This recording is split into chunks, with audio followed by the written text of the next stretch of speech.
Remember that we're experts. We are the managers, particularly as you do your side hustlers, as you become a solopreneur, as you venture off on your own. You gotta remember that you're the expert at this. You've been studying this, even if it's off on the side. My name is Damon Brown of DamonBrown.net. My main thing is help you as a side hustler, solopreneur, or otherwise a non-traditional entrepreneur. Today we're gonna talk about why you need to remember that you are the expert. Not the people that are giving you money, not even in some cases the people that you're serving. You have to be the expert in your career and how you're gonna show up in the world and what impact you wanna make. Now I'm going to talk about, I promise, as soon as I get stop getting tongue-tied, I'm gonna talk about 3 reasons why this is so important. If you like content like this, be sure and join me every Monday, Wednesday, and Friday, 11:30 a.m. Pacific Standard Time, Vegas time, for the Bring Your Worst show. Be sure to subscribe if you're liking this kind of stuff. You can hit the little bell too on YouTube so you get a notification with it, and share it with other folks. As I always say, we always get there better together. All right, this comes from one of my favorite memes where someone's criticizing someone in a department store and they say, "Let me speak to your manager," and they say, "I am the manager." My friends and I, some people in my family and I say that all the time, but that's so important when it comes to our business. We have to know that the buck stops with us, and then also we're the expert. It doesn't mean you don't get advice or insight from other people. That doesn't mean you don't work with other people. That doesn't mean you work quote unquote under other people. It means that you recognize your expertise. You are a specialist in a particular thing. You've got a special set of skills. Your main thing is to remember you got those skills. There's 3 big things that can help you. The first thing is that to recognize, again, you are the expert. Dory Clark talks about this. Shout out to Dory. They have a new book coming out called The Long Game, which I can't wait to check out. I think it's out over the next month or so. But they talk about being a recognized expert. You are the expert. Like myself, Dory's background is journalism. One of the things that challenges that we have as journalists, and I believe they've talked about this as well, is that we're used to relying on other experts. We take ourselves out of the equation. So if you read a traditional newspaper article, it won't say that, Damon has been writing about technology for 20 years, and so you should listen to what he has to say, and this is his opinion. No, it says, Damon talked to so-and-so. Here's a quote from so-and-so. Here are the facts, ma'am. That's it.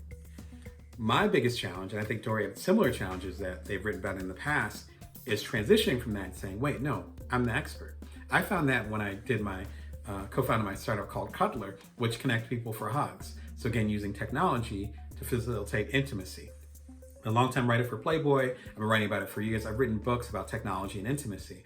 But then I was on the other side, actually founding a company, a successful one at that talks about and creates that type of intimacy. I was facilitating that. That makes you the expert, no longer a bystander. We are all essentially subject matter experts. Are called SMEs. So if you know something about a particular field, a particular industry, a particular type of person, you're an SME. We tend to forget that we're SMEs. We have to remember that we're experts. We are the managers, particularly as you do your side hustlers, as you become a solopreneur, as you venture off on your own. You got to remember that you're the expert at this. You've been studying this, even if it's off on the side.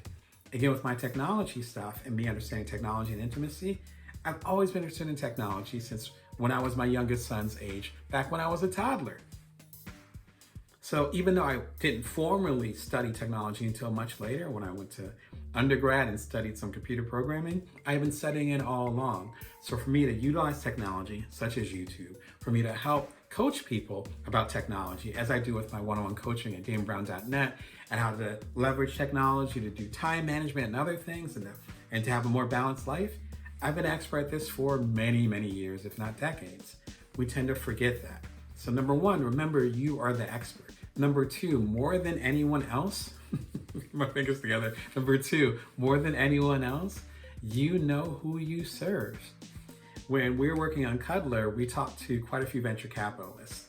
And venture capitalist is someone who gives you money from a particular fund and takes a piece of the company, and then you're able to ideally grow your business and maybe get it acquired one day. It's a very standard practice up in Silicon Valley and now in other parts of the world, right?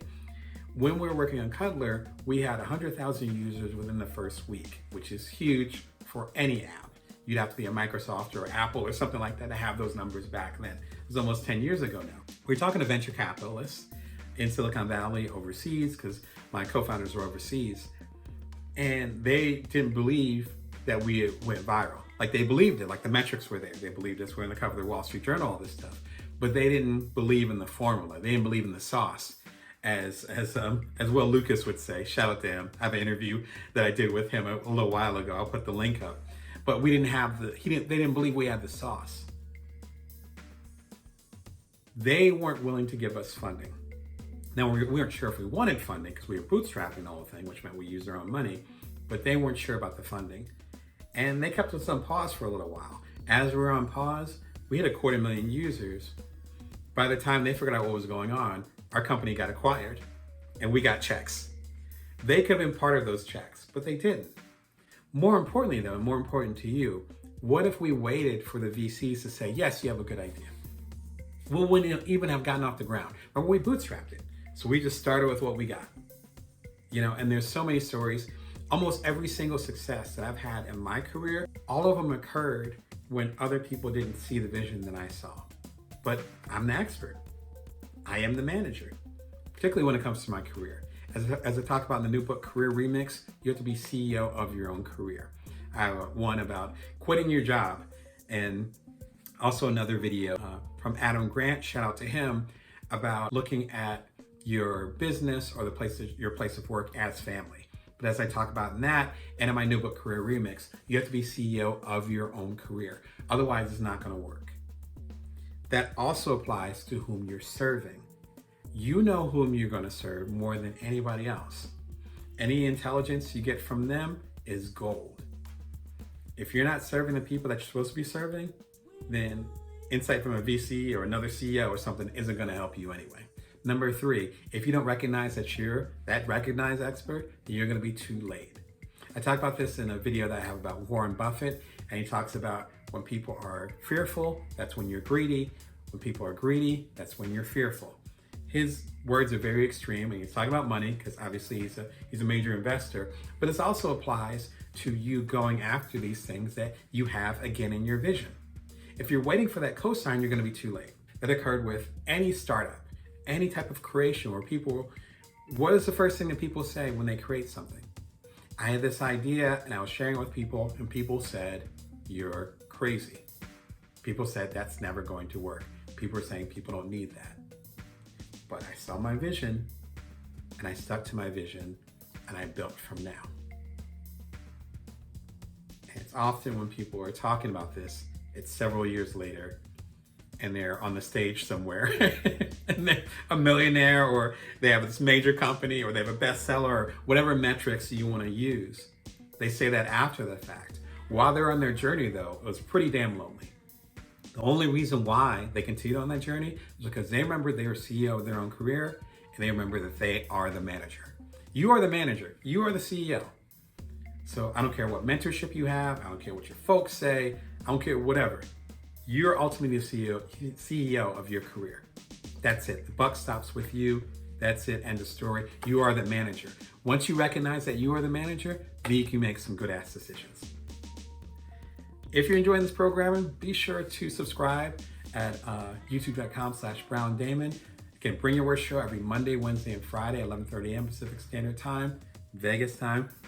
Lots of playlists about these discussions. One that might be really good for you as far as daily habits and routines, because you getting into feeling like you're the subject matter expert, that is a practice. I still work on it, so I might be cursing and going on and forth, on and on, one of those. But I'm still doing the practice. Word to Seth Godin. It has to be a practice. It's easy for you to forget that you're the expert. Until next time, remember to bring your worth, and you can always build from now. Take care.